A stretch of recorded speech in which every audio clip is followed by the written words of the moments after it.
വാഴ്ത്തുക നീ മനമേ എൻ പരനെ വാഴ്ത്തുക നീ മനമേ. പുല്ലിനു തുല്യമീ ജീവിതം വയലിൽ, പുല്ലിനു തുല്യമീ ജീവിതം വയലിൽ, പൂവെന്ന പോലിതു പൂക്കുന്നതുലകിൽ, പൂവെന്ന പോലിതു പൂക്കുന്നതുലകിൽ, വാഴ്ത്തുക നീ മനമേ എൻ പരനെ വാഴ്ത്തുക നീ മനമേ. വാഴ്ത്തുക നീ മനമേ എൻ പരനെ വാഴ്ത്തുക നീ മനമേ. പരിശുദ്ധനായ ദൈവമേ, സ്വർഗ്ഗസ്ഥ പിതാവേ, ഈ നല്ല സമയത്തിനായി ഞങ്ങൾ കർത്താവിനെ സ്തുതിക്കുന്നു. കൃപയാൽ ഞങ്ങളെ ഇന്നുവരെയും നടത്തിയ ദൈവം ഇന്നും ഞങ്ങൾക്ക് സഹായകനായി ആശ്വാസപ്രദനായി ഞങ്ങളോടൊപ്പം ഉള്ളതുകൊണ്ട് ഞങ്ങൾ കർത്താവിനെ സ്തുതിക്കുന്നു. കർത്താവ് അടികളെ ഓർക്കണമേ. കർത്താവെ, ഞങ്ങൾക്ക് വേണ്ട നന്മകൾ കർത്താവിൻ്റെ പക്കൽ ഉണ്ടല്ലോ, അത് നൽകി തരുവാൻ എൻ്റെ കർത്താവ് സാധിക്കുവാനാകണം. ഒന്ന് നാം മഹത്വമാകട്ടെ. വായിച്ച സങ്കീർത്തനത്തിനായി സ്തോത്രം, കർമ്മജനത്തിനായി സ്തോത്രം. ഏവരെയും സത്യങ്ങളിലേക്ക് ഉൾപ്പെടുത്താൻ അനുഗ്രഹിക്കണമേ. പ്രാർത്ഥന കേട്ടിരിക്കാം, സ്തോത്രം ചെയ്യുന്ന അനുഗ്രഹിച്ചിരിക്കാൻ സ്തോത്രം. ക്രിസ്തുവിന്റെ നാമത്തിൽ തന്നെ നമുക്കിരിക്കാം.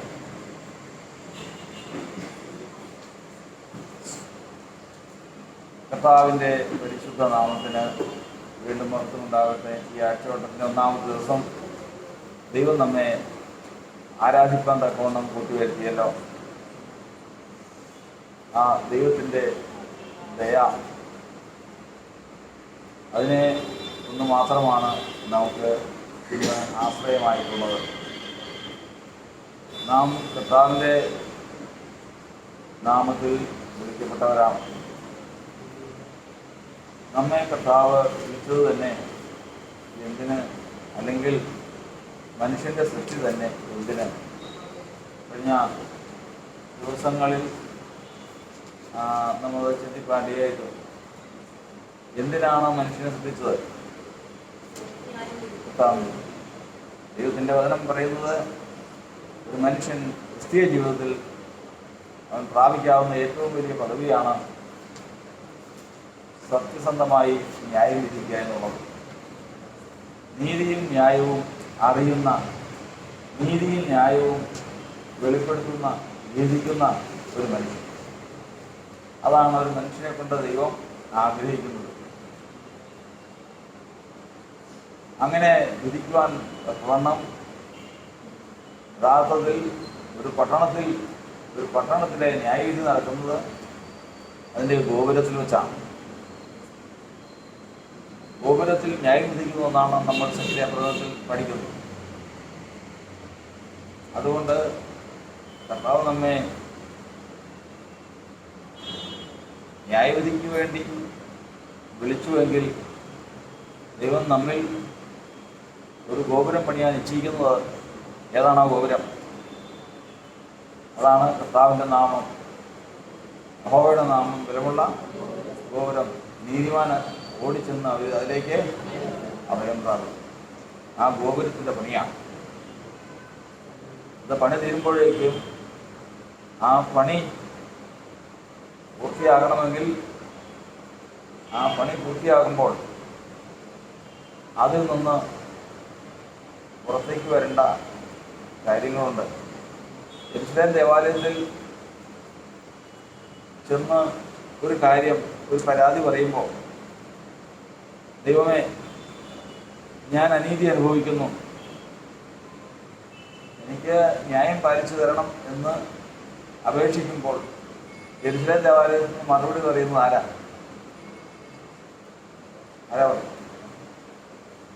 പറയാമോ? യെരൂശലേം ദേവാലയത്തിൽ നിന്ന് മറുപടി പറയുന്നത് ആരാ?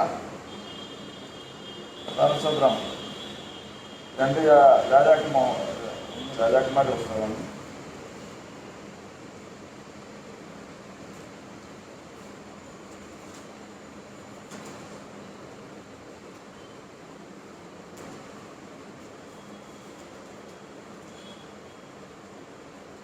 9:2 മുതൽ വായിക്കും, 3 മുതൽ വായിക്കും.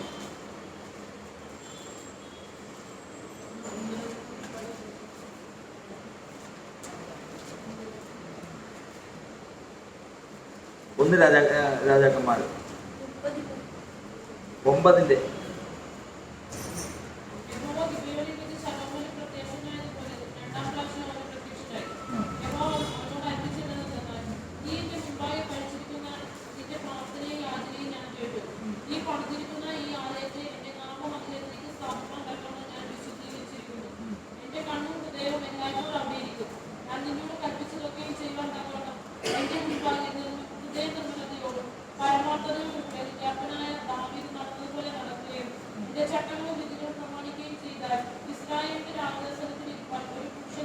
അപ്പോൾ അവിടെ ദൈവാലയം പണിതപ്പോൾ അതിനകത്ത് എന്തൊക്കെ ഉണ്ടായിരിക്കും? ദൈവത്തിൻ്റെ കണ്ണും ഹൃദയവും അവിടെ ഉണ്ടായിരിക്കും. ദൈവത്തിൻ്റെ ദൃഷ്ടിയും ഹൃദയവും അവിടെ ഉണ്ടായിരിക്കും. നമ്മൾ ചോദ്യം അതല്ല. ചോദ്യം ചോദിച്ചു കഴിഞ്ഞാൽ, ഒരാഗ്രഹം ചോദിച്ചു കഴിഞ്ഞാൽ പ്രാർത്ഥനയ്ക്ക് മറുപടി തരുന്ന ആരാണ്? അവിടുന്ന് ആരാ? കർത്താവ്. അതാണെന്നുള്ളത് 8-ാം അധ്യായത്തിൻ്റെ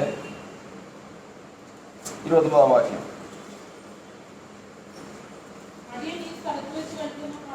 അടിയൻ ഈ സ്ഥലത്ത് വെച്ച് കഴിക്കുന്ന പ്രാർത്ഥന കേൾക്കണതിന് അവിടെ. അപ്പൊ കർത്താവിന്റെ നമ്മൾ പ്രാർത്ഥന കേൾക്കുന്നത് അവിടെ ആരാ? കർത്താവെന്നല്ല, കർത്താവിന്റെ മറുപടി പറയുന്നത് കർത്താവിന്റെ നാമമാണ്. കാരണം അതിൽ നിന്ന് നീതിയുടെ വചനം കർത്താവിന്റെ നാമത്തിലാണ് പുറപ്പെട്ടു വരുന്നത്. അതിൻ്റെ പണിക്ക് വേണ്ടിയിട്ടാണ് കർത്താവ് നമ്മെ വിളിച്ചിരിക്കുന്നത്. അപ്പോൾ നാളെ പറച്ച പൂർത്തീകരണം കഴിയുമ്പോൾ കർത്താവ് എന്തിനു വേണ്ടി നമ്മൾ വേർതിരിച്ചെന്ന് ചോദിച്ചാൽ എന്ത് പറയും? എന്തിനു വേണ്ടിയിട്ടാണ്? എന്താ? അപ്പോസ്തലപ്രവൃത്തി ദിവസം 5-ാം അധ്യായത്തിൽ എഴുതിയിട്ടുണ്ടല്ലോ,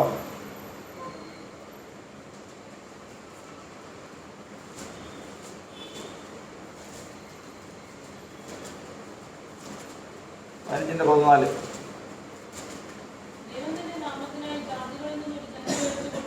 നമ്മെ കർത്താവ് വിളിച്ചത് എന്തിനു വേണ്ടിയിട്ടാ?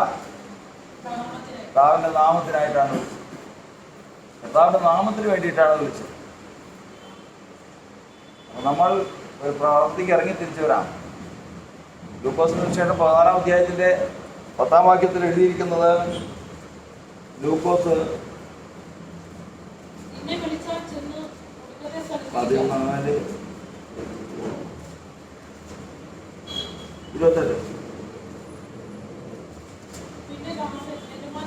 14:28.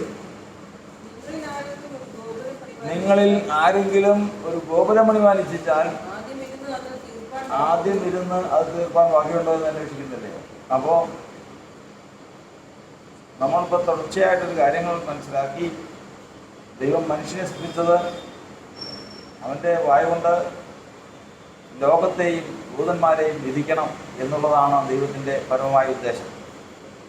അപ്പം അതുകൊണ്ട് മനുഷ്യൻ്റെ വളർച്ച, അവൻ്റെ പൂർത്തീകരണത്തിങ്കൽ അവനൊരു ന്യായാധിപനായി തീരണം എന്നുള്ളതാണ് ദൈവത്തിൻ്റെ ഏറ്റവും വലിയ ആഗ്രഹം.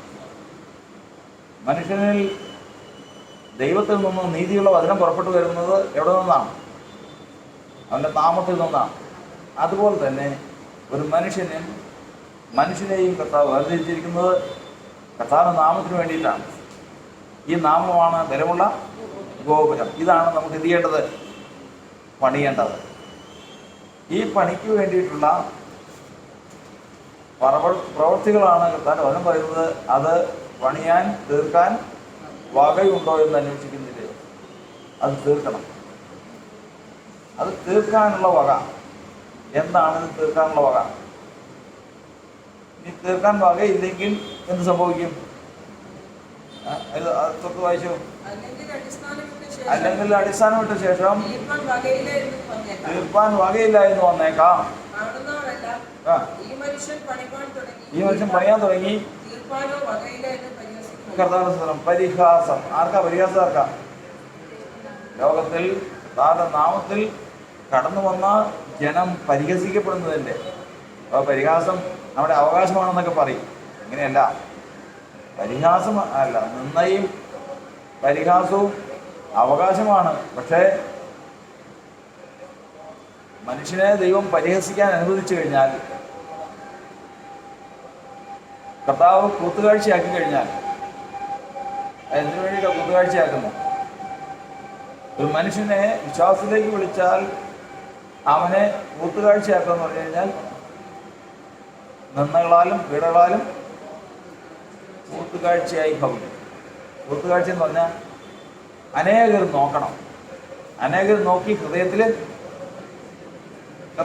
കരുതണം.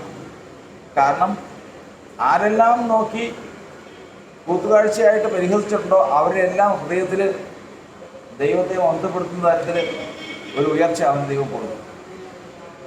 അത് നിശ്ചയമാണ്. എന്നാൽ അങ്ങനെയല്ല, അത് നിന്നയല്ല ഇവിടെ പറയുന്നത്. ഇവിടെ പറയുന്നത് വിശ്വാസത്തിലേക്ക് വരുമ്പോഴുള്ള നിന്നയാണ് ഇവിടെ നമ്മൾ കേട്ടത്. വിശ്വാസത്തിലേക്ക് വരുമ്പോഴുള്ള നിന്ന് ഇപ്പം ഞാൻ പറഞ്ഞത് ഇത് പറഞ്ഞതാ. വിശ്വാസത്തിലേക്ക് വന്നതിന് ശേഷം അടിസ്ഥാനമിട്ട് പണിയാൻ സാധിക്കാതെ വണ്ണം പരിഹസിക്കപ്പെടും. അതാണെന്ന് ലോകത്തിൽ സഭകളിലും ക്രിസ്തീയ വിശ്വാസ ജീവിതങ്ങളിലും കർത്താവിന്റെ നാമക്കാരുടെ ഇടയിൽ കാണുന്ന അധികവും ആക്ഷേപവും അതാണ്. എന്താ പരിഹാസം? എന്താ? ഈ മനുഷ്യൻ പണിയാൻ തുടങ്ങി, അടിസ്ഥാനമിട്ടു, തീർപ്പാൻ വകയില്ല. അപ്പം എല്ലാവർക്കും പരിഹാസമാണ്. എന്നാൽ കർത്താവിന്റെ വചനം പറയുന്നത് ഇന്ന് കർത്താവ് വിളിച്ച് വേർതിരിക്കുന്ന ഒരു മനുഷ്യനെ സംബന്ധിച്ചിടത്തോളം അതിൻ്റെ വകയാണ് നമ്മൾ ആദ്യം പ്രാപിക്കേണ്ടത്. ആ വകയിൽ ഒന്നാമത്തതാണ് തീർക്കാൻ തക്ക വിശ്വാസം വേണം. രണ്ടാമത്തത് സകലതും വിട്ടുപിരിയാനുള്ള മനസ്സ്, ലോകത്തെ വിട്ടുപിരിയാനുള്ള മനസ്സ്. 3, ദൈവത്തിൻ്റെ വചനത്തിൽ ദൈവം ഓരോരുത്തർക്കും ഇതിൻ്റെ പ്രവൃത്തിക്ക് കൊടുത്തിട്ടുള്ള ദൈവത്തിൻ്റെ വചനമുണ്ട്. അത് ഈ 3 ഘടകമില്ലാതെ ഇത് പൂർത്തിയാക്കാൻ സാധിക്കില്ല. അതിന് തീർപ്പാൻ വക, ആ വകയെക്കുറിച്ച് അതിന് തൊട്ട് താഴ്ത്ത് പറഞ്ഞുകൊണ്ട് ഇനി അടുത്ത് പറഞ്ഞേ. അങ്ങനെ തന്നെ എല്ലാം ആ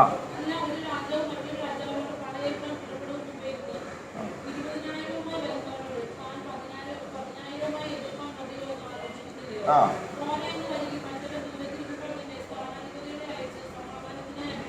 ആ കഥാർത്ഥം അതിൻ്റെ വക തനിക്കുള്ളതൊക്കെ വിട്ടുവരിയാൻ എന്താണ് ഈ ഗോപുരം പണിയണമെങ്കിൽ ഒന്നാമത്തതാണ് എന്ത് ചെയ്യണം? സകലതും വിട്ടുവരിയാനുള്ള മനസ്സ്. ഒന്നാമത്തെ വകയാണ്. ഇതിൽ സകലതും ഈ ഗോപുരം പണിയാൻ ഇച്ഛിച്ചു കഴിഞ്ഞാൽ എല്ലാം വിട്ടുവരിയാനുള്ള മനസ്സ്. രണ്ടാമത്തതാണ് ഇത് തീർക്കാനുള്ള വിശ്വാസം. ഇനി അടുത്തതാണ് 3:16 വായിക്കും. 2 തീമോഥെയോസ് ലേഖനം 3:16.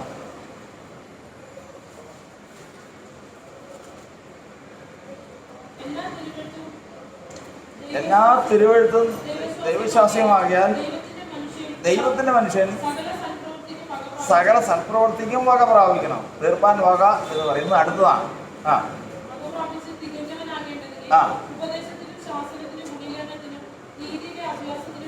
കർത്താവ് അടുത്തതാണ് തിരുവെഴുത്ത്. ഈ തിരുവെഴുത്തിന് പ്രകാരം മുൻപോട്ട് പോകുവാൻ ആര് മനസ്സ് വയ്ക്കുന്നുവോ അവനെ ഇത് പൂർത്തിയാക്കാൻ സാധിക്കും. ഈ 3 ഘടകങ്ങൾ ഏതൊക്കെയാണ്? 1, എല്ലാം വിട്ടുപിരിയാനുള്ള, സകലതും വിട്ടുപിരിയാനുള്ള മനസ്സ്. 2, വിശ്വാസം. 3, തിരുവെഴുത്ത്. ഇത് 3ഉം തൻ്റെ ജീവിതത്തിൽ കൈവശമാക്കുന്നവൻ ഇത് പൂർത്തിയാക്കും. പോകുന്ന വഴിക്ക് ഈ യാത്രയിൽ ഏതെങ്കിലും വിട്ടുപിരിയാനുള്ള മനസ്സ് ഉണ്ടെങ്കിൽ ഇത് അടിസ്ഥാനം ഇട്ടതിന് ശേഷം, ഒരു കെട്ടിടത്തിൻ്റെ അടിസ്ഥാനം ഇട്ടതിന് ശേഷം എൻ്റെ എഞ്ചിനീയർ വന്ന് നോക്കും. 10 നില കെട്ടിടം പണിയാനാണെങ്കിൽ ഈ തറയിൽ ഇത് പണിയാൻ സാധിക്കുമോ എന്നൊന്നും നോക്കും. ഇതുപോലെ ഇതിൻ്റെ അടിസ്ഥാനം ഇട്ട് കഴിഞ്ഞാൽ ദൈവം വന്ന് നോക്കും, ഇതിന് മേളിലേക്ക് പണിയാൻ കഴിയുമോ. അടിസ്ഥാനം ഏതാ? ഇബ്രായ ലേഖനം 6-ാം അധ്യായത്തിലെ 1-ാം വാക്യം. അതാണ് 6 അടിസ്ഥാനങ്ങൾ.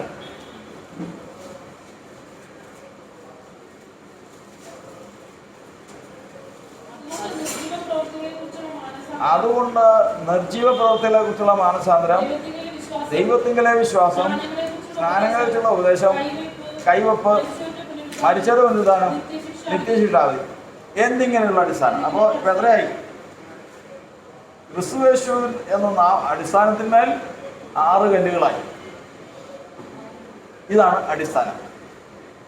ഈ അടിസ്ഥാനം ആണ് ഒരു ക്രിസ്തീയ വിശ്വാസത്തിൽ കർത്താവിന്റെ നാമം വെളിപ്പെട്ട ഒരു മനുഷ്യൻ പ്രാരംഭമായിട്ട് പ്രാപിക്കേണ്ടത്. ഈ 6 കല്ലങ്ങൾ, ഈ 6 ഘടകത്തോടു കൂടി അവൻ്റെ അടിസ്ഥാനമുണ്ട്. ഈ അടിസ്ഥാനം ഇട്ട് കഴിഞ്ഞാൽ അടിസ്ഥാനം വന്ന് ആരും നോക്കും? ദൈവം നോക്കും. നോക്കുമ്പോൾ ഇതിൻ്റെ മുകളിലേക്ക് പണിയാൻ പ്രാപ്തമെങ്കിൽ എന്ത് ചെയ്യുന്ന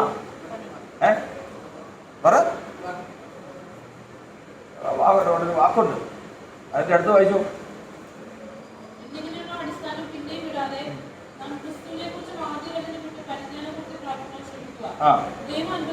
കർത്താനുസരണം എന്ത്? ദൈവം അനുവാദം. തറയ്ക്ക് മേളിലേക്ക് പണിയാൻ എന്ത് വേണം? ആരനുവാദം. കെട്ടിടത്തിന്റെ മുകളിലേക്ക് പണിയാൻ എഞ്ചിനീയറുടെ അനുവാദം പോലെ ഈ അടിസ്ഥാനത്തിന്മേൽ മുകളിലേക്ക് പണിയണമെങ്കിൽ അനുവാദം വേണം. ആര്? ദൈവം. കൊടുക്കില്ല. ഇന്ന് ലോകത്ത് നമ്മൾ ഈ ചെറിയ ഒരു ചിന്താഗതി വേണ്ട. ഇപ്പോൾ കേരളത്തിലോ നമ്മുടെ പ്രാദേശിക സഭകളിലോ ഉള്ള ചിന്താഗതികൾ മാത്രം വേണ്ട. നമുക്ക് ഇന്ന് ലോകത്തിൽ എവിടെയുമുള്ള വിശ്വാസത്തിൻ്റെ ആധാരം, വിശ്വാസത്തിൻ്റെ അടിസ്ഥാന കാര്യങ്ങൾ നമുക്ക് വിവിധ മാധ്യമങ്ങളിൽ കൂടി, യൂട്യൂബ് വഴിയൊക്കെ വഴി കിട്ടുന്നുണ്ട്. അത് നിങ്ങൾ പരിശോധിക്കണം. പരിശോധിച്ച് കഴിയുമ്പോൾ ഒരു കാര്യം അറിയാം, സൂക്ഷ്മമായ ഒരു അടിസ്ഥാനവും അതിന് മുകളിലേക്ക് പണിയുന്നൊരു പണിയില്ല. ഇല്ല, അത് ദൈവം കൊടുത്തിട്ടല്ലാതെ കിട്ടുകയില്ല. ദൈവത്താനല്ലാതെ അത് സാധിക്കുകയില്ല. അതുകൊണ്ട് കർത്താവിന്റെ വചനം പറയുന്നത് തീർപ്പാനുള്ള വക ഇന്ന് സഭ അത് ആദ്യം പ്രാപിക്കണം. അതിനുള്ള വിശ്വാസമുണ്ടോ? സകലതും വിട്ടുപിരിയാനുള്ള മനസ്സുണ്ടോ? തിരുവഴുത്തിൽ നിന്ന് അത് തീർക്കാനുള്ള വക ഇതിനകത്തുണ്ട്. അത് പ്രാപിച്ചതാണ് പറഞ്ഞത്. അത് പ്രാപിച്ചിട്ടുണ്ടോ? ഇത് 3 ഘടകങ്ങളില്ലാതെ അത് മുമ്പോട്ട് പോകാൻ സാധിക്കില്ല. ഇതിങ്ങനെ മുൻപോട്ട് പോയി കഴിഞ്ഞാൽ ഈ അടിസ്ഥാനം ഇട്ടതിന് ശേഷമാണ് അടിസ്ഥാനം തന്നെ ഇല്ല. അടിസ്ഥാനം എന്ന് പറഞ്ഞാൽ ഏതാ? നിർജീവ പ്രവൃത്തികളെ കുറിച്ചുള്ള മാനസാന്തരം. നിർജീവ പ്രവൃത്തികളെ കുറിച്ചുള്ള മാനസാന്തരം. നിർജീവ പ്രവൃത്തി എന്ന് പറഞ്ഞാൽ എന്താ? നിർജീവ പ്രവൃത്തി എന്ന് പറയുന്നത് കേട്ടോ, ജീവനുള്ള പ്രവൃത്തിയും ജീവനില്ലാത്ത പ്രവൃത്തി. അത് ശരി. എന്താ ജീവനുള്ള പ്രവൃത്തി? എന്താ ജീവനില്ലാത്ത പ്രവൃത്തി? ഞാൻ പ്രവർത്തിക്കുന്നത് ഒരാള് പ്രവർത്തിക്കുന്നത് തെറ്റുകാരനാകുന്നത് അല്ലെങ്കിൽ നീതിമാനാകുന്നത് ആ പ്രവൃത്തിക്ക് ആധാരമായ വചനം അവൻ്റെ ഹൃദയത്തിലുണ്ടോ എന്ന് നോക്കുമ്പോഴാണ്. ഇതുപോലെ ഒരു മനുഷ്യൻ പ്രവൃത്തി ചെയ്യുമ്പോൾ ദൈവം അവനെ വീണ്ടും ജനിപ്പിച്ച് ജീവന്റെ പുസ്തകത്തിൽ പേരെഴുതിയതാണെങ്കിൽ അവൻ ഭൂമിയിൽ ചെയ്യുന്നത് സ്വർഗത്തിലുണ്ടാകും. അല്ലെങ്കിൽ ജഡത്തിൽ ചെയ്യുന്നത് ഭൂമിയിൽ തന്നെ അവസാനിച്ചു പോകും. അപ്പൊ ജീവന്റെ പുസ്തകത്തിൽ പേരെഴുതി അല്ലെങ്കിൽ മനുഷ്യനെ കർത്താവ് ജീവിപ്പിച്ചതിന് ശേഷം അവൻ ചെയ്യുന്ന പ്രവൃത്തികളാണ് എന്ത് പ്രവൃത്തി? ജീവനുള്ള പ്രവൃത്തി. അപ്പൊ അതുവരെ ചെയ്തുകൊണ്ടിരുന്ന പ്രവൃത്തി ഏതാ? നിർജീവ പ്രവൃത്തികളാണ്. ശ്വാസം വന്നതിന് ശേഷം ജീവനുള്ള പ്രവൃത്തി. കർത്താവ് ജീവന്റെ പുസ്തകത്തിൽ പേരെഴുതിയതിനു ശേഷം ഞാൻ ചെയ്യേണ്ടുന്ന പ്രവൃത്തി എനിക്ക് കുറിച്ച് വെച്ചിട്ടുണ്ട്. ആ കുറിച്ച് വെച്ചിരിക്കുന്ന പ്രവൃത്തി ഇത്രയും കാലം എൻ്റെ കാലം വെറുതെ ഞാൻ നഷ്ടപ്പെടുത്തി കളഞ്ഞല്ലോ. ഇത്രയും കാലം ഞാൻ വെറുതെ നടന്നു പോയല്ലോ. ഇനി ഞാൻ പ്രവർത്തിക്കേണ്ടത്, ഞാൻ ഇവിടെ നിന്ന് എത്രമാത്രം പ്രവർത്തിച്ചിട്ടും സ്വർഗത്തിൽ ചെല്ലുമ്പോൾ അതില്ലെങ്കിൽ എന്ത് പ്രയോജനം? അങ്ങനെയല്ല. നിങ്ങൾ ഭൂമിയിൽ കെട്ടുന്നത് അത് കെട്ടപ്പെട്ടിരിക്കണം. നിങ്ങൾ ഭൂമിയിൽ അഴിക്കുന്നത് സ്വർഗത്തിലുണ്ടായിരിക്കണം. നമ്മുടെ പ്രവൃത്തി സ്വർഗത്തിൽ ദൈവത്തിന് മുമ്പാകെ ഉണ്ടായിരുന്നു കഴിഞ്ഞാൽ അത് ഏത് പ്രവൃത്തി? ജീവനുള്ള പ്രവൃത്തി. കർത്താവിനെ അതിനെ സംബന്ധിച്ച് അടിസ്ഥാനത്തിൽപ്പെടുന്നതാണ്. ഇങ്ങനെ തോന്നുന്ന 6 അടിസ്ഥാനങ്ങൾ ഇട്ട് കഴിഞ്ഞതിന് ശേഷം ഇത് വ്യക്തമായി മനസ്സിലാക്കിയ ഒരു ഏതൊക്കെയാണെന്ന് പറയാമോ? നിർജീവ പ്രവർത്തനങ്ങളെ കുറിച്ചുള്ള മാനസാന്തരം, ദൈവത്തിൻ്റെ വിശ്വാസം, സ്നാനങ്ങളെ കുറിച്ചുള്ള ഉപദേശം, നിത്യശിക്ഷാവിധി, കൈവപ്പ്, മരിച്ചവരുടെ പുനരുദ്ധാനം, ഇങ്ങനെയുള്ള ഈ ആറ് അടിസ്ഥാനത്തെക്കുറിച്ച് സാമാന്യമായിട്ട് നമ്മൾ അറിഞ്ഞിരിക്കേണ്ട കാര്യങ്ങൾ അറിഞ്ഞിട്ടുണ്ടോ? നമ്മളെക്കുറിച്ച് ചിന്തിച്ചാൽ മതി. നമ്മളെക്കുറിച്ച് അറിഞ്ഞു ഇത് അറിഞ്ഞ് അതനുസരിച്ച് ജീവിതത്തെ ക്രമീകരിച്ച് കഴിയുമ്പോൾ നോക്കാൻ ആൾ വരും. ആര് വരും? പറ. ദൈവം വരും. ദൈവം നോക്കിയതിന് ശേഷം എന്ത് ചെയ്യണം? അനുവദിക്കണം. ഇത്രയും കാര്യം നമ്മുടെ ജീവിതത്തിൽ നടന്നിട്ടുണ്ടോ? ഉണ്ടെങ്കിൽ കർത്താവിന്റെ വചനം പറയുന്നത് അനുവദിക്കുന്നത്. പക്ഷെ നാം അത് ചെയ്യും. അടുത്ത ഘട്ടമാണ് ഈ അടിസ്ഥാനത്തിന്മേലാണ് ഇതിന് എന്ത് വരുന്നത്? എന്താ ആ പണി? എന്താ? റിസർവേഷനെ കുറിച്ചുള്ള പരിജ്ഞാനം. അങ്ങനെയല്ലേ വരിക? എന്നിങ്ങനെയുള്ള അടിസ്ഥാനം വീണ്ടും വീണ്ടും ഇടാതെ, അതായത് 50 വർഷമായി വിശ്വാസത്തിൽ വന്നിട്ട് 50 വർഷവും പ്രസംഗിക്കുന്നതും പഠിക്കുന്നതും പഠിപ്പിക്കുന്നതും മുഴുവനും ഇപ്പോഴും അപ്പോസ്തലപ്രവൃത്തി 2:38 പ്രസംഗം അത് തന്നെയാണ്, പഠിക്കുന്നത് തന്നെയാണ്, പഠിപ്പിക്കുന്നത്. അടിസ്ഥാനം വീണ്ടും വീണ്ടും ഇടാതെ, കർത്താവ് വചനം പറയുന്നത് അടിസ്ഥാനം വീണ്ടും വീണ്ടും ഇടാതെ എന്ത് ചെയ്യണം? ക്രിസ്തുയേശുവിനെ കുറിച്ചുള്ള പരിജ്ഞാന പൂർത്തി. നമ്മൾ ഈ മണ്ഡലം അങ്ങോട്ട് മാറിക്കഴിഞ്ഞാൽ, ഈ ശരീരത്തിൽ നിന്നും നമ്മൾ വിട്ടുകഴിഞ്ഞാൽ ഇനി എന്താ? ഇപ്പൊ ഇങ്ങനെ ഇരിക്കുന്നു, ഞാനിന്ന് കാണുന്നു, ഞാനിന്ന് കേൾക്കുന്നു. ഈ ശരീരത്തിൽ ഇങ്ങനെയൊരു ഉപകരണവും ചില സംവിധാനങ്ങളും വെച്ചതുകൊണ്ടാണ് ഈ കാണുകയും കേൾക്കുകയും ചെയ്യുന്നത്. ഇതങ്ങ് വിട്ടുകഴിഞ്ഞാൽ ഞാൻ കാണുമെന്ന് എന്നാ ഉറപ്പ്? ഞാൻ കേൾക്കുമെന്ന് എന്താ ഉറപ്പ്? ഉറപ്പില്ല. പഴയ നിയമത്തിൽ ഇസ്രായേലിനെ കുറിച്ച് അതിനെഴുതിയിരിക്കുന്നത് മോശ പറയുക, ദൈവം ഇത്രയും കാലമായിട്ട് നിങ്ങൾക്ക് എന്ത് തന്നിട്ടില്ല? കാണുന്ന കണ്ണും കേൾക്കുന്ന ചെവിയും ഈ ഗ്രഹിക്കുന്ന ഹൃദയവും ഇതുവരെ തന്നിട്ടില്ല എന്ന് പറഞ്ഞു കഴിഞ്ഞാൽ എന്താ? അവർ കാണുന്നില്ലേ, കേൾക്കുന്നില്ലേ, കൊണ്ട് എഴുതിയില്ല.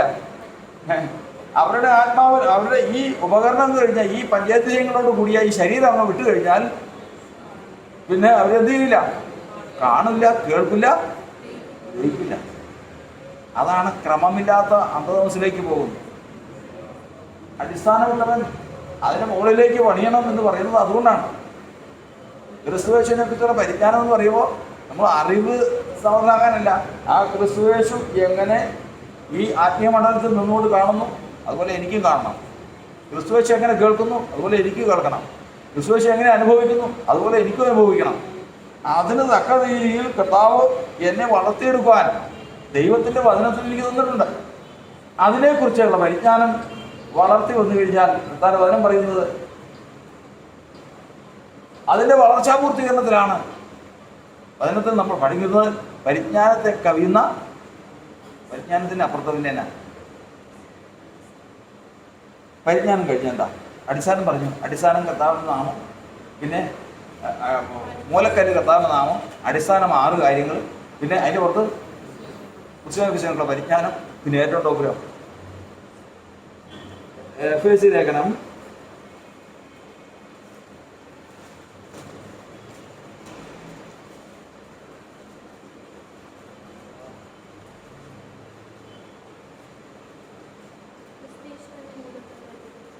5 പരിജ്ഞാനത്തെ കവിയുന്ന ക്രിസ്തുവിൻ സ്നേഹം. കിട്ടിയോ?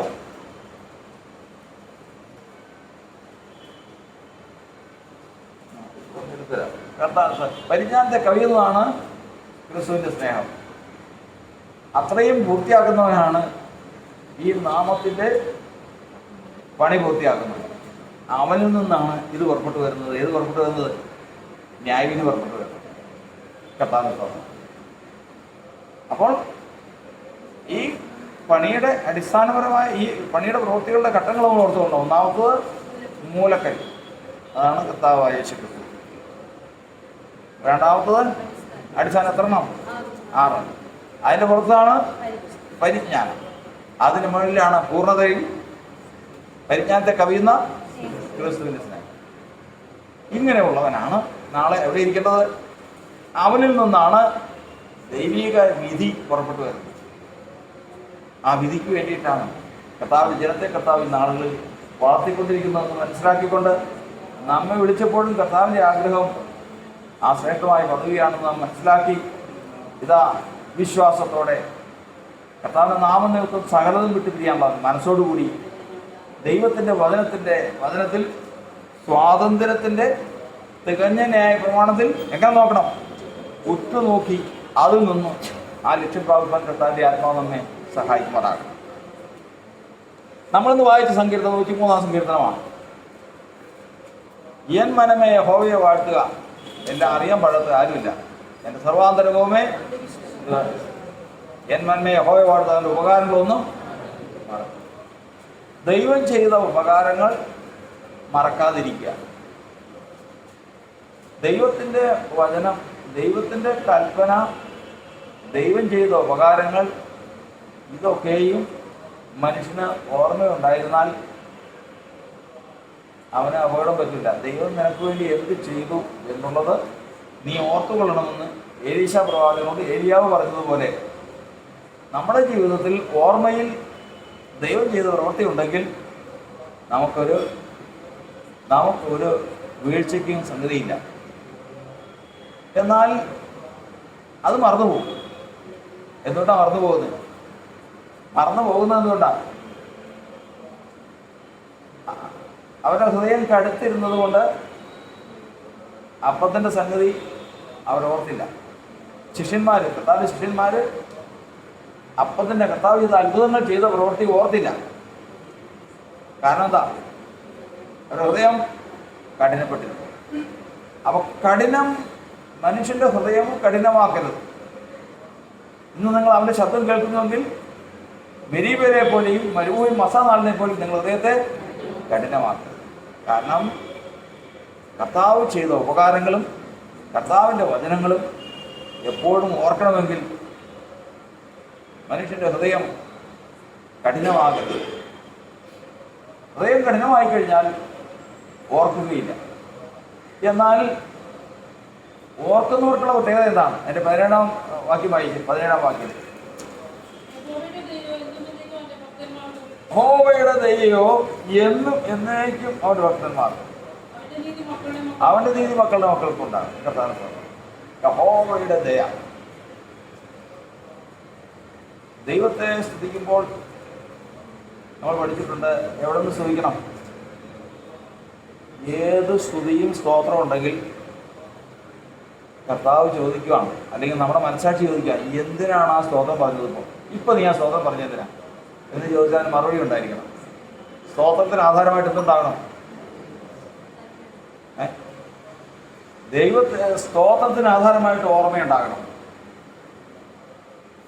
ഓർമ്മയ്ക്ക് ആധാരമായിട്ട് എന്തുണ്ടാവണം?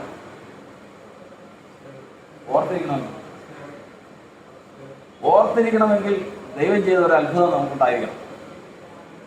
ദൈവം അത്ഭുതം ചെയ്യണമെങ്കിൽ എന്തുണ്ടായിരിക്കണം? കർത്താവ് ദയ കാണിച്ചിരിക്കണം. അപ്പോൾ കർത്താവിൻ്റെ ദയ അനുഭവിക്കാത്ത ഒരു വിശ്വാസി ലോകത്തിലില്ല, ഒരു ദിവസവും ഇല്ല. 100 ദിവസം അവനെ വിളിച്ചിട്ട് 100 ദിവസമായെങ്കിൽ ഈ 100 ദിവസവും അവൻ എന്ത് കണ്ടിട്ടുണ്ട്?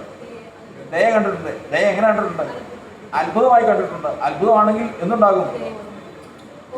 ഓർമ്മയുണ്ടാകും. ഓർമ്മയുണ്ടെങ്കിൽ അതിൽ നിന്ന് സ്തോത്രം പറയണം. അപ്പോൾ ദൈവം ദയ ചെയ്തത് എങ്ങനെ കിട്ടി? ഞാൻ ചെന്ന് 2 കിലോ 90 രൂപ കൊടുത്ത് കഴിഞ്ഞപ്പോൾ 2 കിലോ പഞ്ചസാര തൂക്കി തന്നു. പഞ്ചസാര തൂക്കി ഞാൻ 2 കട്ടാസാൻ കൊടുത്തു. ഇതുപോലെ ദൈവം തൻ്റെ ജനത്തിലേക്ക് എപ്പോഴാണ് അയക്കുന്നത്? പകൽ സമയത്ത് അവൻ തന്നെ ദയ കൽപ്പിക്കും. രാവിലെ തോറും അവൻ്റെ ദയ പുതിയതാകും. ഏത് ദിവസമാണ്? എല്ലാ ദിവസവും പുതിയതായ ദൈവമായി രാവിലെ കർത്താവ് വരും. പകൽ സമയത്ത് അവൻ ദയ കൽപ്പിച്ചുകൊണ്ടിരിക്കും. ആ ദയ മനുഷ്യന് അത്ഭുതമായിട്ട് പ്രാപിക്കും. അതവൻ്റെ ഓർമ്മയിലുണ്ട്. ആരാധനയ്ക്ക് വരുമ്പോൾ അതിൽ നിന്നാണ് സ്തോത്രം പറയുന്നത്.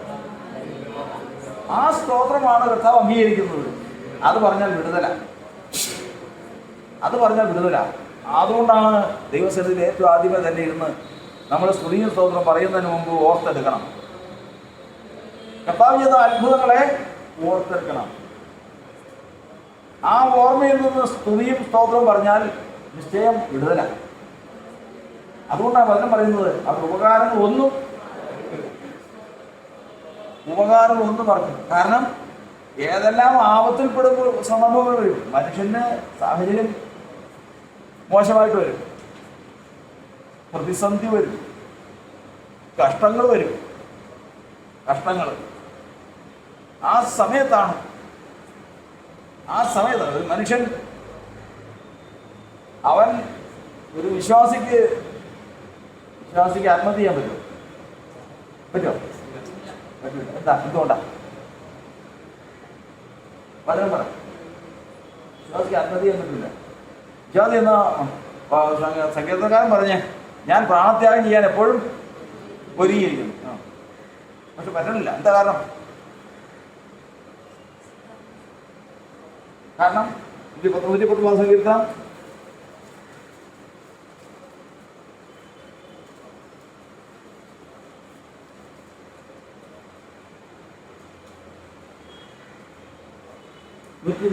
വാക്യം. ഞാൻ പ്രാണത്യാഗം ചെയ്യാൻ എപ്പോഴും ഒരുങ്ങിയിരിക്കുന്നു. ന്യായപ്രമാണമില്ല. ഇതുണ്ടല്ലോ എത്ര അതായത് സിയോനിൽ പോകുന്നവരെന്ന് പറഞ്ഞ് പറയുന്ന ഒരു കൂട്ടരാ. അവരെ പോകുള്ളൂ, വേറെ ആരും പോവില്ല. അതെന്തുമാവട്ടെ, ശരി, സിയോനിൽ പോകോ. അതിൽ ഒരാൾ കഴിഞ്ഞാൾ ഒരാൾക്ക് ആത്മഹത്യ ചെയ്തു. എന്താ കാരണം? ഈ വചനം പറഞ്ഞു പറഞ്ഞാൽ ന്യായപ്രമാണം ഓർക്കില്ല എന്ന് പറഞ്ഞാൽ ന്യായപ്രമാണം ഇല്ല, ഉണ്ടായിട്ടുണ്ട്, ഓർക്കണ്ടേ?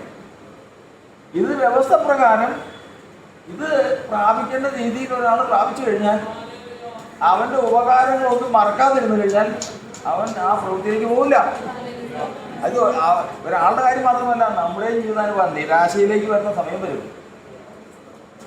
മനുഷ്യന് നിരാശയും വേദനയും അത്ര, അതായത് നമ്മുടെ ക്ഷമിക്കുന്ന മനുഷ്യൻ സഹിക്കുന്നതിനും ക്ഷമിക്കുന്നതിനും അതിലുണ്ട്, പരിധിയുണ്ട്. ആ പരിധിക്കപ്പുറം നമുക്ക് സഹിക്കാൻ പറ്റില്ല. ആ പരിധിക്ക് എൻ്റെ ശക്തി തീർന്നോ? എൻ്റെ ശക്തി തീർന്നെങ്കിൽ അടുത്തത് വരുന്നത് യഹോവ എൻ്റെ ഇടയിലാവുന്ന എനിക്ക് മുട്ടുണ്ടാകില്ല. മുട്ടെന്ന് പറഞ്ഞാൽ എന്തൊക്കെ മുട്ടെത്രയുണ്ട്? ഇപ്പം പറഞ്ഞില്ല, മുട്ട എത്ര തരമുണ്ട്? പ്രവൃത്തിയിൽ മുട്ട് വരും, വാക്കിൽ മുട്ട് വരും, ചിന്തയിൽ മുട്ട് വരും, പ്രവർത്തിക്കാൻ പറ്റാതെ വരും. ചിലർ പറയുന്നത് സംസാരിക്കുമ്പോൾ അവർ വാക്ക് മുട്ടിപ്പോയി, സംസാരിക്കാൻ ഇല്ലാതെ ഇനിയൊന്നും സംസാരിക്കാൻ ഇല്ലാതായി. ഇത് രണ്ടും സഹിക്കാം. പക്ഷേ ഇവിടെ മുട്ടും. എവിടെ? ചിന്തയിൽ മുട്ടിക്കഴിഞ്ഞാൽ അന്നേരമാണ് തീർത്തേക്കാം. ഇനി ഇരുന്നിട്ട് കാര്യമില്ല. എന്നാൽ അവിടെയാണ്, ആ കൃത്യസമയത്താണ് ആരിടപെടുന്നത്? ന്യായപ്രമാണം. വചനം ഹൃദയത്തിലുള്ളവൻ നിരാശ കൊണ്ട്, വചനം പറയുന്നത്, സങ്കീർത്തനക്കാരൻ പറയാ, ഞാൻ പ്രാണത്യാഗം ചെയ്യാൻ എപ്പോഴും ഞാൻ റെഡിയാ. പക്ഷെ അതിലേക്ക് സമയം വരുമ്പോൾ കിടക്കാൻ സാധിക്കുന്നില്ല. എന്താ കാരണം? അവിടെ ന്യായപ്രമാണം ഓർമ്മയിലുണ്ട്. ഈ വചനത്തിന്റെ ശക്തി മനസ്സിലായി, ഇത് ഹൃദയത്തിലുള്ളവന് ചെയ്യാൻ സാധിക്കില്ല. അവൻ അത് ഒരു മനുഷ്യന്റെ ജീവിതത്തിൽ, അതുകൊണ്ടാണ് വിശ്വാസത്തിലേക്ക് വന്നു കഴിഞ്ഞാൽ നീ പഠിച്ചും നിശ്ചയം പ്രാപിച്ചെന്നിരിക്കുന്ന ഉറച്ചു നിൽക്കാം. ഇതിൽ വന്നതിന് ശേഷം ആദ്യമായി രക്ഷയ്ക്ക് ജ്ഞാനിയൊക്കെ മതിയായ വചനങ്ങളെ ഹൃദയത്തിൽ പ്രാപിക്കും. അവനത് ചെയ്യില്ല. കാരണം ഒരു സന്ദർഭം വരും. ആ സന്ദർഭം വരുമ്പോഴാണ് അറിയുന്നത്. ആ സന്ദർഭമാണ് അതിൻ്റെ വില അറിയുന്നത്. കർത്താവ് അവിടെ ഒരുവൻ അപ്പനെയും അമ്മയും കുടുംബമൊക്കെ വിട്ടു പോയതാ.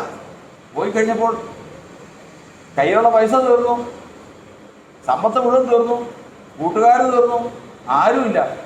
പന്നിയെ വയ്ക്കാൻ പോയി, അവിടെയും രക്ഷയില്ല. പന്നി തിന്നുന്ന ഭക്ഷണം കൊണ്ടുപോയിക്കാൻ നോക്കി, അതും രക്ഷയില്ല. എന്തൊക്കെ മുട്ടി? പ്രവൃത്തിയിൽ മുട്ടി, വാക്കിൽ മുട്ടി, ഇപ്പൊ എന്തിനും മുട്ടി. ഈ സമയത്താണ് ഒരു ഓർമ്മ പൊങ്ങുന്നത്. ഏതാ? എന്റെ ഭവനത്തിൽ എൻ്റെ അപ്പനും അമ്മയും വേലക്കാരും ഇരുന്ന് ഭക്ഷണം കഴിക്കുന്നു എന്നാണ് ഓർത്തെ. എൻ്റെ വീട്ടില് എല്ലാവരും ഭക്ഷണം കഴിക്കുമെന്നാണ് ഓർത്തെ. പിന്നെ എന്താ ഓർത്തെ? ജീവിതം തീർന്ന്, ജീവിതം അവസാനിക്കാൻ പോവാ. ഇനി മുമ്പോട്ടില്ല. പ്രവൃത്തിയിലും മുട്ടി, വാക്കിലും മുട്ടി, ചിന്തയിലും മുട്ടി. ഇനി മുമ്പോട്ട് ജീവിതമില്ല.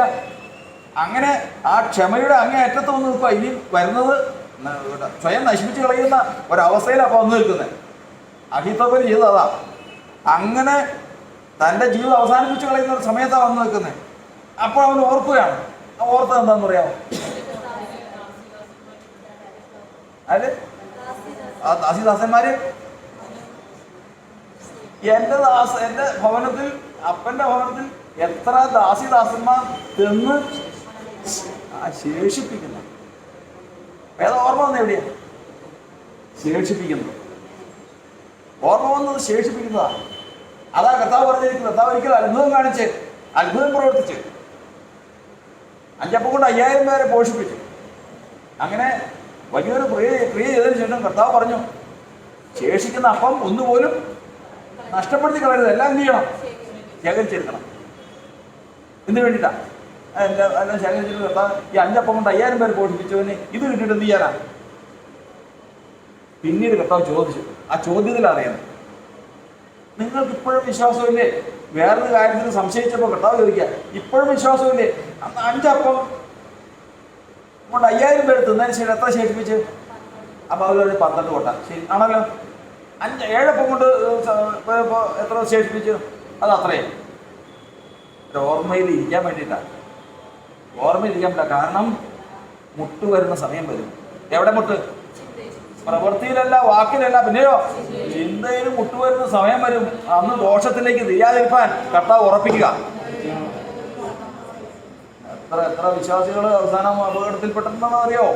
എത്ര? നമ്മൾ ഇങ്ങനെ ഇരിക്കുമ്പോൾ പ്രശ്നമൊന്നുമില്ല. ജീവിതം ഒറ്റപ്പെട്ടും സകലരും പ്രതികൂലമായിട്ടും സാഹചര്യം പ്രതികൂലമായിട്ടും സകലത്തിനും ഒന്നും നോക്കാനില്ല. ഉയരത്തിലേക്ക് വേണ്ട വിധത്തിൽ നോക്കാൻ പഠിച്ചിട്ടുമില്ല. സഭയിലാണെങ്കിലും വേണ്ട വിധത്തിൽ ഉയരത്തിലേക്ക് നോക്കാൻ പഠിച്ചിട്ടുമില്ല. അങ്ങനെ വരുമ്പോൾ അവസാനത്തെ കയ്യിലേക്ക് വരുമ്പോഴാണ് കർത്താവിന്റെ വചനം പറയുന്നത്, അവൻ ചെയ്ത ഉപകാരങ്ങളൊന്നും മറക്കരുത്. ഹൃദയത്തിലുണ്ടെങ്കിൽ ആ സമയത്ത് അവിടെ നിന്നൊരു ജീവിതം ആരംഭിക്കുക. കർത്താവ് അവിടെ നിന്നൊരു ജീവിതം ആരംഭിക്കുക, പുതിയൊരു ജീവിതം. എന്താണ്? എൻ്റെ ഭവനത്തിൽ, അപ്പൻ്റെ ഭവനത്തിൽ എത്ര പേര് ഇന്ന് ശേഷിപ്പിക്കുന്നു. ഞാനോ വിശപ്പുകൊണ്ട് നശിച്ചു പോകുന്നു. ഞാനോ വിശപ്പുകൊണ്ട് നശിച്ചു പോകുന്നു. ഞാൻ എൻ്റെ അപ്പൻ്റെ ഭവനത്തിലേക്ക്, ഞാൻ എൻ്റെ അപ്പൻ്റെ ഭവനത്തിലേക്ക് ചെയ്തു. എന്നാൽ അഹിത്തോഫേൽ എന്ത് ചെയ്തു? അഹിത്തോഫേൽ ചെയ്തു, ഞാൻ ചെയ്തത് തെറ്റായി, പിടിക്കപ്പെട്ടു, ഇനി അബ്ശാലോമിന്റെ രാജ്യത്ത് നിലനിൽക്കുകയില്ല, കാര്യങ്ങൾ തിരിഞ്ഞു, എൻ്റെ പ്രാണൻ അപകടത്തിലാണ്, ഇനി എന്ത് ചെയ്യും? ഭയങ്കര ബുദ്ധിമാനാണ്. അഹിത്തോഫേൽ എന്ന് പറഞ്ഞാൽ ഭയങ്കര ബുദ്ധിമാനാണ്. മുട്ടിയെന്ന് കണ്ടു കഴിഞ്ഞപ്പോൾ അവൻ എന്തെടുത്തു? കയറെടുത്തു. അതിലവസാനിച്ചു. എന്നാൽ ഒരുവന് മുട്ടിയപ്പോൾ, സകലത്തിൽ നിന്ന് മുട്ടിയപ്പോൾ, അവൻ അപ്പന്റെ ഭവനത്തിൽ സൈന്യങ്ങളുടെ ദൈവം ചെയ്ത ഉപകാരത്തെ ഓർത്തു. കർത്താവിന്റെ വചനം പറയുന്നത് കഷ്ടാനിഷ്ടതകളുടെ കാലത്ത് വിശ്വാസിയെ സംബന്ധിച്ച് പറയാം, ഒരു വിശ്വാസിയെ സംബന്ധിച്ച് പറയാം, കഷ്ടാനിഷ്ടതകളുടെ കാലത്ത് യെരൂശലേം വിലാപങ്ങളുടെ പുസ്തകം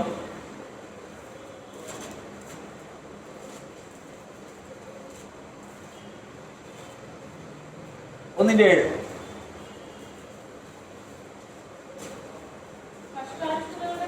ഏത് കാലത്ത്? കഷ്ടാരിഷ്ടതകളുടെ കാലത്ത്. കഷ്ടവും അരിഷ്ടതയിലൂടെ വരുന്നു നിൽക്കുക.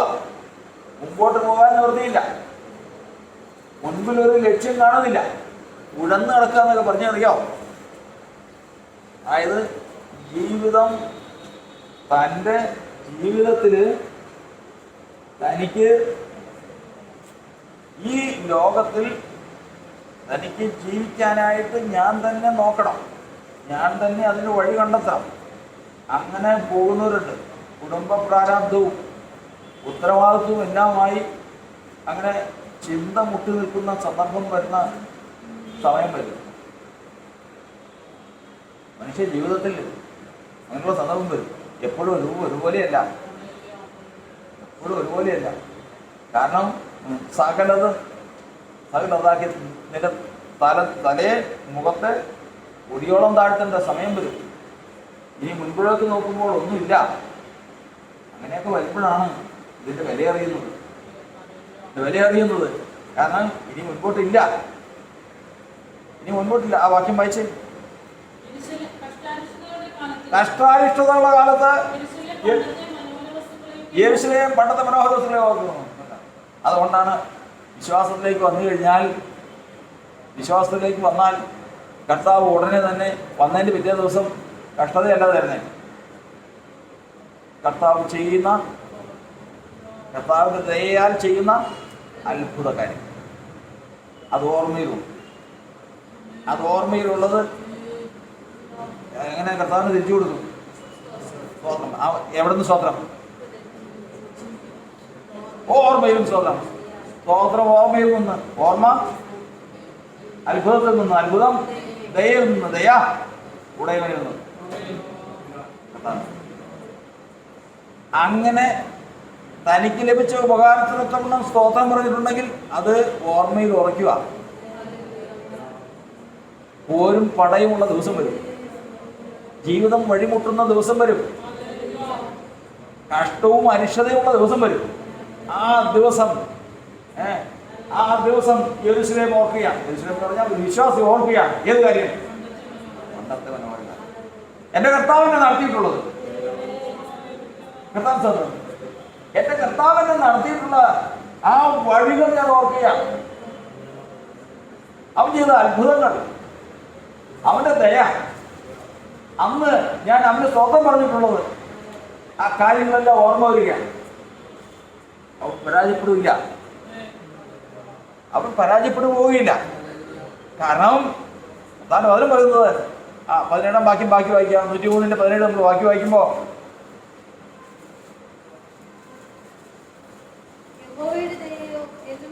യഹോവയുടെ ദൈവം എന്നും എന്നേക്കും അവന്റെ ഭക്തന്മാർക്കും അവന്റെ നീതി മക്കളൊക്കെ ഉണ്ടാകും.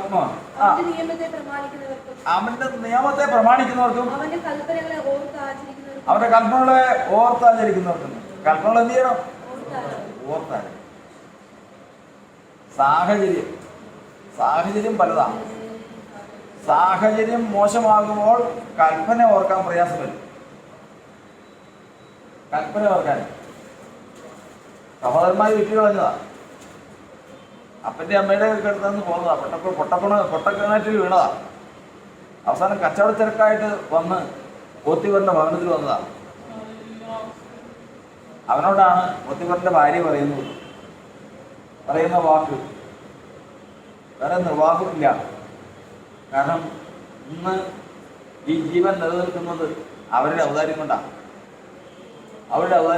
ഈ സമയത്ത് എന്ത് കൽപ്പന ഓർക്കാൻ, എങ്ങനെ ഓർക്കും? പക്ഷെ യോസഫ് ഓർത്തു. ദൈവത്തിന്റെ വചനം പറയുന്നത് യോസഫിന്റെ മക്കൾക്കാണ് ഏട്ടാവകാശം കിട്ടിയത്. അവരുടെ കൽപ്പനകളെ എങ്ങനെ ആചരിക്കണം? ഓർത്താചരിക്കുന്നത്. അവരുടെ കൽപ്പനകളെ ഓർത്താചരിക്കുന്നത്. പലരും ഓർക്കും. കർത്താവിന്റെ വചനത്തിൽ നമ്മൾ പഠിക്കുന്നത് ഓർമ്മ, കർത്താവിന്റെ കൽപ്പനയെ കുറിച്ചുള്ള ഓർമ്മ വരുന്ന സന്ദർഭങ്ങളുണ്ട്. ഒരു ദോഷം ചെയ്യുന്നതിന് മുമ്പ് ഓർക്കുന്നവരുണ്ട്. യോസഫിനെ പോലെ ചെയ്തുകൊണ്ടിരിക്കുമ്പോൾ ഓർക്കുന്നവരുണ്ട്. ആരെപ്പോലെ? 2 കുഷ്ഠരോഗികൾ അരാമ്യ പാളയം കൊള്ളയിട്ട് ഭക്ഷണം കഴിച്ചുകൊണ്ടിരിക്കുമ്പോൾ തന്നെ അവർ പറയുകയാണ്, ഇന്ന് നാം ചെയ്യുന്നത് ശരിയല്ല, ഇത് നല്ല ദിവസമാണ്. ദൈവത്തെ ഭയപ്പെട്ട് ഓർക്കുകയാണ്. അപ്പോൾ ഒരു ദോഷം ചെയ്യുന്നതിന്, പാപം ചെയ്യുന്നതിന് മുമ്പ് ഓർക്കുന്നവരുണ്ട്, ചെയ്തുകൊണ്ടിരിക്കുമ്പോൾ ഓർക്കുന്നവരുണ്ട്. ഇനി അതുകൊണ്ട് അടുത്തത് കഴിഞ്ഞിട്ട് ഓർക്കുന്നവരുണ്ട്. അതാരാ? ജനത്തെ എണ്ണിക്കഴിഞ്ഞതിന് ശേഷം ദാവീദിന്റെ ഹൃദയത്തിൽ കുത്തുകൊണ്ടു. അവനെപ്പോഴാണ് ഓർത്തെ? ചെയ്തതിന് ശേഷം. അപ്പം എത്ര എത്ര എത്ര തരായി? ഒന്നാമത്തെ ഏതാ? ഏറ്റവും ശ്രേഷ്ഠമാണ് ചെയ്യുന്നതിന് മുമ്പ്. നിന്നോട് ദ്രോഹം ചെയ്യാതിരിക്കുന്നു, നിന്നോട് പാപം ചെയ്യാതിരിക്കേണ്ടത് എന്ത് ചെയ്തിരിക്കുന്നു? നിന്റെ വചനത്തെ എൻ്റെ ഹൃദയത്തിൽ സംഗ്രഹിക്കുക. പാപം ചെയ്യുന്നതിന് മുമ്പ്, പാപം ചെയ്യുന്നതിന് മുമ്പ് പാപത്തോട് എടുക്കുമ്പോൾ ഹൃദയത്തിൽ വചനം ഉണരും. അതാണ് യഥാർത്ഥത്തിൽ ഒരു ഭക്തൻ. രണ്ടാമത്തെ എന്ത് ചെയ്യും? പ്രവൃത്തി ചെയ്തുകൊണ്ടിരിക്കുമ്പോൾ അയ്യോ ശരിയല്ലല്ലോ, പിന്നെ അത് വിട്ടിട്ട് വരും. മൂന്നാമത്തത് ഇത് കഴിഞ്ഞതിന് ശേഷം ഹൃദയത്തിൽ അയ്യോ ഞാൻ ചെയ്തത് ശരിയായില്ലോ. എന്തെല്ലാം കഴിഞ്ഞാലും മനസ്സിലാകാത്തത് ഏതുണ്ട്? അവർക്കെന്താ ഓർമ്മ തന്നെ? അവർക്കെന്താ ഓർമ്മ? യൂദായുടെ ലേഖനം 15 വാക്യം വായിക്കും. അവർക്ക് എപ്പോഴാണ് ഓർമ്മ വരുന്നത്?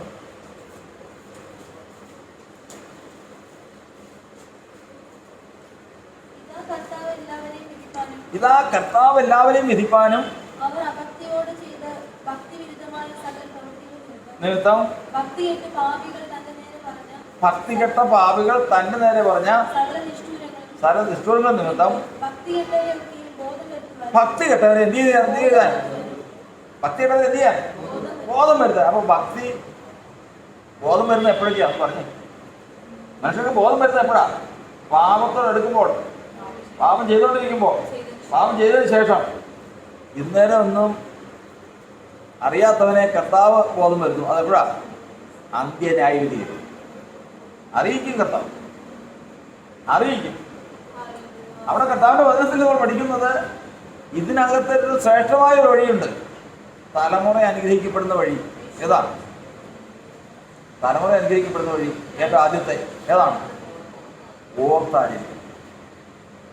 അവന്റെ ആർക്കൊക്കെ അനുഗ്രഹം ഉണ്ടാവും? മക്കൾക്കും മക്കളുടെ മക്കൾ. അതാണ് കർത്താവിന്റെ വചനവും കർത്താവിന്റെ കൽപ്പനകളും കർത്താവ് ചെയ്ത ഉപകാരങ്ങളും ഒരിക്കലും മറന്നുപോകാൻ പാടില്ല. കാരണം സാഹചര്യങ്ങൾ പ്രതികൂലമായി വരും. നമുക്ക് മുൻപോട്ട് പോകാൻ സാധ്യമല്ലാത്തതിൽ തടസ്സങ്ങൾ വരും. ഒരു മനുഷ്യനാണ്. ഈ ലോകത്തിൽ ഏത് സമയത്താണ് സാഹചര്യം പ്രതികൂലമാകുന്നത് അറിയാൻ സാധിക്കില്ല. ഒരിക്കൽ ഒരു സ്ഥലത്ത് വെച്ച് ദൈവത്തിൻ്റെ ആത്മാവ് പ്രകാരം അറിയാം ഒരാളെ കുറിച്ച് അസമാധാനത്തിൽ മരിക്കാൻ, സമാധാനമില്ലാതെ ഈ ആൾ മരിക്കാൻ ശത്രു അവകാശം പറയുന്നുണ്ട്. ആ മനുഷ്യൻ്റെ ജീവിതത്തിൽ വന്ന ഒരു വീഴ്ചയെ സംബന്ധിച്ചാണ്.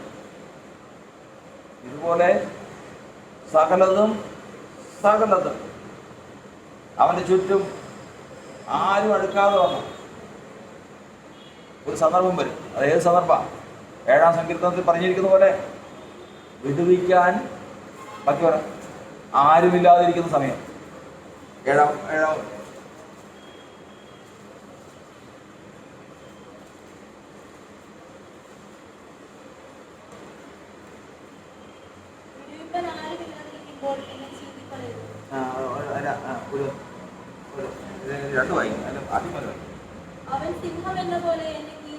അവൻ സിംഹം എന്ന പോലെ എന്നെ കീറിക്കളയുന്നു. എല്ലാ മനുഷ്യന്റെ ജീവിതത്തിലുണ്ടാവും. മനുഷ്യന് ഇവിടുന്ന് പോയിട്ട് വിദേശത്ത് പോയി. ആ വിദേശത്ത് വെച്ചൊരു സന്ദർഭത്തിലാണ് താൻ അറിയാത്തൊരു കേസിൽ ആകപ്പെട്ടു. ഒരാളും രക്ഷിക്കാനില്ല. കാരണം അവിടെ നമ്മൾ ഇതിനെ പോലെ ഒന്നും ഇവിടുത്തെ കാര്യങ്ങളൊന്നും ഒരു കാര്യം നടക്കില്ല. ആ സമയത്ത് പിറകിലേക്ക് ഓർക്കാൻ ഒന്നുമില്ല. അത് വല്ലാത്തൊരു നിലയായി പോയി. എന്നാൽ നമുക്കങ്ങനെയല്ല. പിന്നെയോ ഓർക്കാനുണ്ട്. കഷ്ടാരിഷ്ടത്തിന്റെ കാലത്ത് യെരൂശലേം സകല മനോഹര വസ്തുക്കളെ ഓർത്തു. നമുക്ക് ഓർക്കാനുണ്ട്. അവൻ ചെയ്ത ഉപകാരമൊന്നും മറക്കരുത്. അത് ഓർമ്മയിലുണ്ടെങ്കിൽ ഏത് ആപത്തിൽപ്പെടട്ടെ, ഏത് മുട്ട് വരട്ടെ, അതിനും അപ്പുറം ഒരു ജീവിതം ആരംഭിക്കാൻ സർവശക്തനായ ദൈവം നമുക്ക് പോകുന്നത്. കർത്താവിന്റെ ആത്മാവ് നമ്മെ സഹായിക്കുമാറാകട്ടെ. എൻ മനമേ യഹോവയെ വാഴ്ത്തുക. അവരുടെ ഉപകാരങ്ങളൊന്നും മറക്കരുത്. അവരുടെ കൽപ്പനകൾ മറക്കരുത്. ദൈവത്തിന്റെ സന്നിധിയിൽ ദൈവം ചെയ്ത ഉപകാരങ്ങളെ ഓർക്കത്തക്കവണ്ണം താഴ്ചയിൽ നമുക്ക് നമ്മെ തന്നെ താഴ്ത്തി നമ്മെ ക്രമീകരിച്ച് ദൈവത്തിലായിരിക്കാമെന്ന് താഴ്ചയിൽ ഓർപ്പിച്ചുകൊണ്ട് താഴ്ചയിലായിരിക്കും.